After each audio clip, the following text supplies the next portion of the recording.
నిర్వహించారు.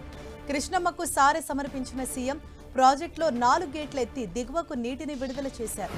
అంతకుముందు శ్రీశైలం ప్రాజెక్టు దగ్గర ఏర్పాటు చేసిన ఫోటో ఎగ్జిబిషన్ ను చంద్రబాబు పరిశీలించి అధికారులకు పలు సూచనలు చేశారు. ప్రస్తుతం సీఎం చంద్రబాబు మాట్లాడుతున్నారు. లైవ్ ద్వారా చూద్దాం. ఒకటే చెప్పాను, నేను మీకు అండగా ఉంటా. రాయలసీమ రాళ్లసీమ కాదు, రాయలసీమ రత్నాలసీమగా చేసే బాధ్యత నాదని నేను చెప్పి ఆ ఉక్కు సంకల్పంతో ముందుకు పోతున్నాం. ఈరోజు మీరు ఒక్కసారి చూస్తే నీళ్లు ఇస్తే రైతులు ఇక్కడ బంగారం పండిస్తారు. మనది వ్యవసాయ ఆధార రాష్ట్రం. సాగు బాగుండాలంటే నీళ్లుండాలి. అందుకే సాగునీటి ప్రాజెక్టులకు ఎక్కువ ప్రాధాన్యత ఇచ్చాం.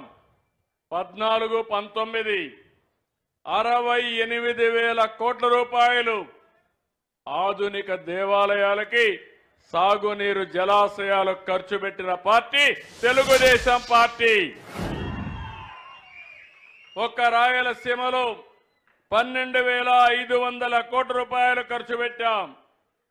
కానీ దురదృష్టం, 5 ఏళ్ళు ఒక పార్టీ వచ్చింది, పేరు కూడా చెప్పను. ఆ పార్టీ వచ్చి నారాయలసీమని 2,000 కోట్లు ఖర్చు పెట్టారు. ఈ 2,000 కోట్ల రూపాయలు జీతాలకు కూడా ఇచ్చే పరిస్థితి లేదు. మళ్ళీ నేను వచ్చాం, ఎన్డీఏ వచ్చింది. ఈ సంవత్సరం ఒకే ఒక ప్రాజెక్టు హంద్రీ నీవా 3,850 కోట్ల రూపాయలు ఖర్చు పెట్టి 4 టీఎంసీ నీళ్లు తీసుకుపోయే విధంగా కార్యాచరణ ప్రణాళిక తయారు చేసింది ఎన్డీఏ ప్రభుత్వం. నేను మీ అందరికీ ఒకటి హామీ ఇస్తున్నా, 11వ తారీఖున పంపులు ప్రారంభిస్తాం. 15వ తారీఖు జీడిపల్లికి నీళ్లు తీసుకుపోయే బాధ్యత ఈ ప్రభుత్వానిది. మీరందరూ గుర్తుపెట్టుకోవాలి, సాగునీటి విషయంలో సీమలో పేటెంట్ ఏదైనా ఉందంటే అది ఎన్డీఏది, తెలుగుదేశం పార్టీది. తెలుగు గంగ ఎవరి తమ్ముళ్ళో ప్రారంభించిందని మిమ్మల్ని అడుగుతున్నా. పోతిరెడ్డి పాడు ప్రారంభించింది ఎప్పుడని మిమ్మల్ని అడుగుతున్నా. గాలేరు నగరు ఎవరు ప్రారంభించారని మిమ్మల్ని అడుగుతున్నా. హంద్రీ నీవా ఎప్పుడు వచ్చిందని మిమ్మల్ని అడుగుతున్నా. గండికోట మొదలుకొని అన్ని ప్రాజెక్టులు కడాకు సిద్ధాపురం వరకు నేనే ప్రారంభించా, నేనే నిర్మాణం చేశాం. అందుకే ఈరోజు మీరు ఒక్కసారి చూస్తే నేనెప్పుడు కూడా తెలుగు రాష్ట్రాలు బాగుండాలి, అటు తెలంగాణ బాగుండాలి, ఇటు ఆంధ్రప్రదేశ్ బాగుండాలి. నాకు ఇచ్చిన గౌరవం చరిత్రలో తిరిగి ఎవ్వరికి ఇవ్వరు, ఎవరికి దక్కదు. మీరందరూ చూస్తే సమైక్య ఆంధ్రప్రదేశ్లో 10 సంవత్సరాలు ముఖ్యమంత్రి, 10 సంవత్సరాలు ప్రతిపక్ష నాయకుడిని. ఎవరు కూడా ఇంత సుదీర్ఘ కాలంలో ముఖ్యమంత్రిగా ప్రతిపక్ష నాయకుడిగా లేరు. విభజన జరిగిన తర్వాత మళ్ళీ రెండోసారి ముఖ్యమంత్రిని. నా ఆలోచన ఒకటి, ఎట్టి పరిస్థితుల్లో కూడా తెలుగు జాతి ప్రపంచంలోనే నెంబర్ 1 గా ఉండాలనేది నా సంకల్పం. అది చేస్తాం. 9 ఏళ్ల పరిపాలన ఆ రోజు. హైదరాబాద్ ఈరోజు చూస్తే తెలంగాణ రాష్ట్రానికి తలమానికం. 70% ఆదాయం హైదరాబాద్లో వస్తుంది. అదే సమయంలో దేశంలోని ఎక్కువ తలసరి ఆదాయం వచ్చే రాష్ట్రం తెలంగాణ రాష్ట్రం. అంటే అది ఆ రోజు మనం అభివృద్ధి చేసుకున్నాం, అది కొనసాగిస్తున్నారు. కానీ మన రాష్ట్రానికి వస్తే 5 ఏళ్లు రాష్ట్రాన్ని విధ్వంసం చేశారు, పూర్తిగా నష్టం చేశారు. నేను 4వ సారి ముఖ్యమంత్రి. మీరందరూ గుర్తుపెట్టుకోవాలి, చెడిపోయిన వ్యవస్థని సరిపెట్టడానికి రాత్రింపగుళ్ళు పనిచేస్తున్నా నాకు 24 గంటలు చాలడం లేదు తమ్ముళ్ళు. ఆ విషయం మీరు గుర్తుపెట్టుకోవాలి. అయితే భగవంతుడు అందరికీ 24 గంటలే ఇచ్చాడు. ఆరోగ్యంగా ఉంటే ఇంక కొన్ని సంవత్సరాలు బతుకుతాం. బాగా చెడు అలవాట్లుంటే, చెడు ఆలోచనలుంటే తొందరగానే పోతాం. అవునా కాదా అని మిమ్మల్ని అడుగుతున్నా.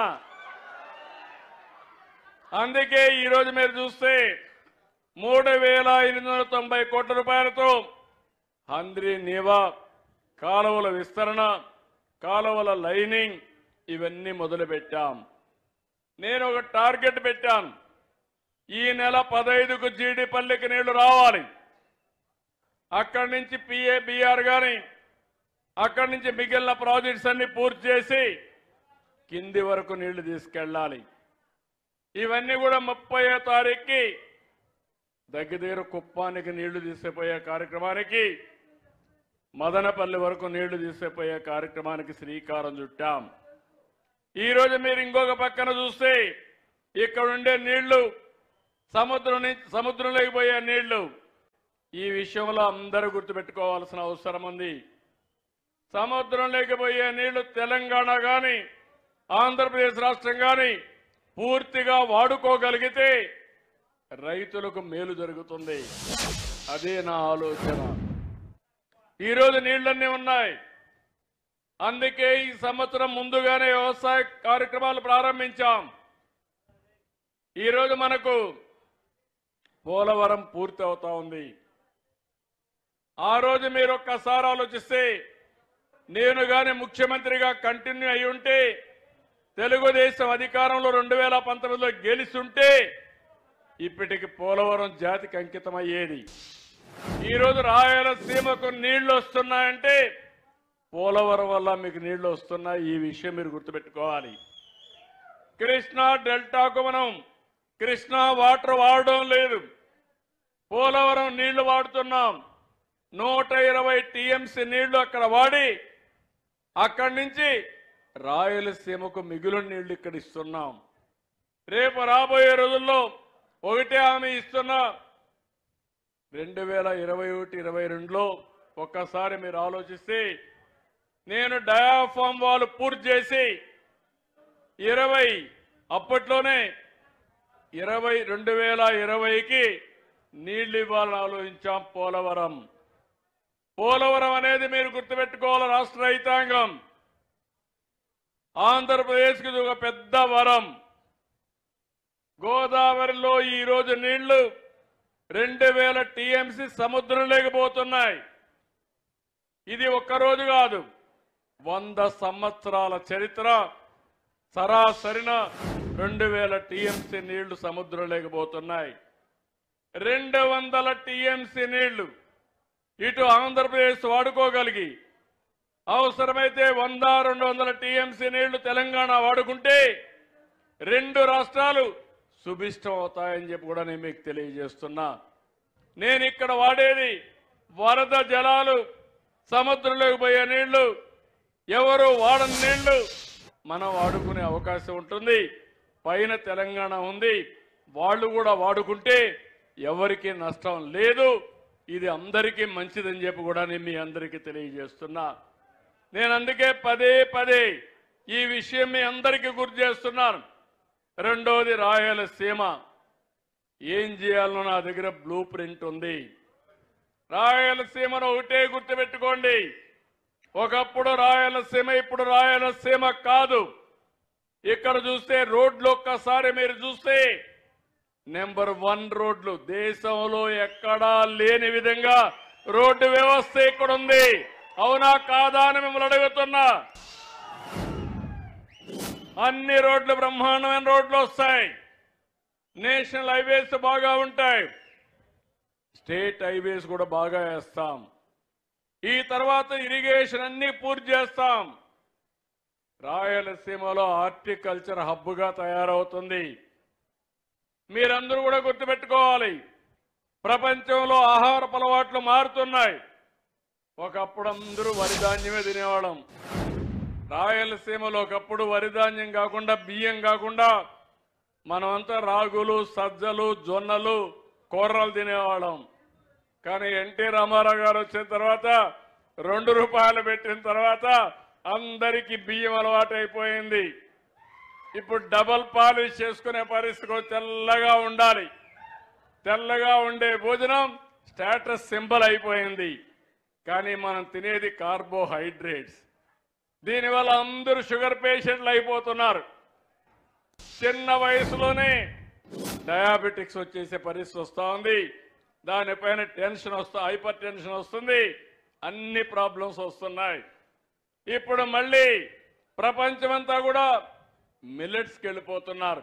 రాగులు సజ్జలు జొన్నలు పప్పు ధాన్యాలు వీటికన్నిటికి వెళ్ళిపోయే పరిస్థితికి వచ్చారు. ఒకప్పుడు ఇంత డిమాండ్ లేదు కాయగూరలకి, పళ్ళకి ఇంత డిమాండ్ లేదు. ఇప్పుడు ప్రపంచమంతా పళ్ళకు కూడా డిమాండ్ వచ్చే పరిస్థితి వచ్చింది. కానీ ఆ పండ్లు పండే ఏకైక ప్రాంతం, అనుకూలమైన ప్రాంతం మన రాయలసీమని మరొక్కసారి గుర్తు చేస్తున్నా. దీనికి శ్రీకారం చుట్టింది కూడా నేనే. మైక్రో ఇరిగేషన్ ఇచ్చాను మీ అందరికీ. 90% సబ్సిడీతో డ్రిప్ ఇరిగేషన్ ఇచ్చిన పార్టీ తెలుగుదేశం పార్టీ. చరిత్ర మార్చిన పార్టీ తెలుగుదేశం పార్టీ. ఇప్పుడు కూడా ఎన్డీఏ ప్రభుత్వం మళ్ళీ 90% సబ్సిడీ ఇచ్చాం. మొన్నటి వరకు ఉన్నటువంటి ప్రభుత్వం అది కూడా మైక్రో ఇరిగేషన్ కూడా డ్రిప్ ఇరిగేషన్ తీసేసే పరిస్థితికి వచ్చారు. ఇక్కడ పరిశ్రమలు వస్తాయి. రాయలసీమ స్టీల్ ప్లాంట్ వస్తుంది. కొప్పర్తి ఓర్వకల్ ఇండస్ట్రియల్ పార్క్స్ వస్తాయి. లేపాక్షి పెద్ద ఎత్తున ఇండస్ట్రియల్ హబ్ గా తయారవుతుంది. ఇక్కడ భగవంతుడు మనకు ఎండలు ఇచ్చాడు, సోలార్ కరెంట్ వస్తుంది. భగవంతుడు మనకు గాలి ఇచ్చాడు, మరం ఇల్లులు పెట్టుకునే అవకాశం వచ్చింది. మనకు నీళ్లున్నాయి, ఎత్తున నీళ్లుంటే ఆ నీళ్లు కిందికి వదిలిపెడితే పంప్డ్ ఎనర్జీ అంటే హైడల్ ఎనర్జీ ఎట్లయితే శ్రీశైలంలో వస్తుందో ఎక్కడికక్కడ నీళ్లు కిందికి మళ్ళా ఆ నీళ్లు తీసుకుని కరెంట్ ఉత్పత్తి చేసుకునే అవకాశం ఉంది. నేనే ఇక్కడ రివర్సబుల్ పంప్స్ ఉన్నాయి శ్రీశైలంలో 97లో పెట్టా. దేశంలో ఎక్కడా లేనప్పుడు పీక్ లోడ్ ఫ్యాక్టర్ ప్రాబ్లం వస్తే రోజంతా కరెంట్ ఉంటుంది, సాయంత్రం కరెంటు దొరకదంటే అప్పట్లో అవి పెట్టి సాయంత్రం మాత్రం ఆపరేట్ చేసేవాళ్ళం. ఇలాంటి కార్యక్రమాలు ఇప్పుడు ఎక్కువగా ఇక్కడ గ్రీన్ ఎనర్జీ వస్తుంది, టూరిజం వస్తుంది, హైవేలు బాగున్నాయి, పారిశ్రామిక కారిడార్లు వస్తాయి. ఇండస్ట్రీలో ఏ జిల్లాలో ఏమేం చేయాలనో నాకు ఒక స్పష్టత ఉంది. లేపాక్షి ఓర్వకల్ ఒక కారిడార్గా defence, aerospace, electronic city, automobile, drone, green energy ఇవన్నీ వస్తాయి. ఈరోజు మనం చూస్తే సూడూరుపేట దగ్గర ఏదైతే సెటిలైట్ లాంచింగ్ ప్యాడ్స్ ఉన్నాయి అక్కడ ఏరో సిటీ వచ్చి ప్రైవేటు పెట్టుబడులు కూడా పెద్ద ఎత్తున వస్తాయి. నేను ఒకటే మిమ్మల్ని అందరినీ కోరుతున్నా, మీరు ఆలోచించుకోవాలి. శ్రీశైలం, తిరుపతి, ఒంటిమిట్ట, కాళహస్తి, కాణిపాకం, అహోబిలం, మంత్రాలయం, పుట్టపర్తి, కడప దర్గా ఇవన్నీ పెద్ద ఆస్తులు, మనకు పవిత్రమైన ఆస్తులు. ఎవరైనా ఆంధ్రప్రదేశ్లో మాట్లాడితే కడప దర్గాకు రావాలనే ఆలోచన ఉంటుంది. హిందువులైతే నేరుగా వెంకటేశ్వర స్వామి దర్శనం చేసుకోవాలని ఉంటుంది. ఈ మధ్య కాలంలో శ్రీశైలం మల్లికార్జున స్వామి ఇక్కడ చూస్తే ఒక పవర్ఫుల్ క్షేత్రంగా, ఏదైతే శక్తి పీఠంగా ఇది ముందుకు పోయే పరిస్థితి వస్తుంది. అదే సమయంలో మీరు గుర్తుపెట్టుకోండి, ఈ రాయలసీమలో ఆధునిక దేవాలయాలు, ఆ దేవాలయాలు మీరు చూస్తే రిజర్వాయర్లన్నీ మీరు చూసినప్పుడు శ్రీశైలం ఇక్కడే ఉంది, పక్కనే జీడిపల్లి ఉంది, పిఏబిఆర్ ఉంది, మిడ్ పెన్నార్ ఉంది, చాగల్లు, సిబిఆర్, పైడిపాళెం, వంశీకొండ, గండికోట, ఔక్, గోరకల్లు, బ్రహ్మసాగర్, భైరవాని తిప్ప, అప్పర్ పెన్నార్, గొల్లపల్లి, మారాల, చెర్లోపల్లి, శ్రీనివాసపురం, అడవిపల్లి,